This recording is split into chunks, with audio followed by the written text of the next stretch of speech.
ছিল কিন্তু সবাইকে দেখতে লাগছিল বড়, জানো। তারপরে না একজন পাথরটাকে নিয়ে টুকরো টুকরো করে দিল। তখন দেখতে মনে হচ্ছিল কি জানো, ছোট, জানো। তারপরে একে একে একটা হাঁড়িতে পানি ছিল, তারপরে না একটা কাক এসে ছোট পাথরগুলো দিয়ে তখন না পানিতে ফেলে একে একে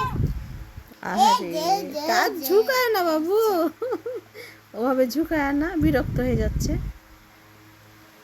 তারপরে না একটা কাক এসে অনেক কাকটার পিপাসা লেগেছিল। তারপরে না কাকটা কি করলো জানো, ঘরে যে ছোট ছোট পাথরগুলো ছিল ওই ছোট ছোট পাথরগুলো দিয়ে ওই গামলাটাতে ফেলতে লাগলো।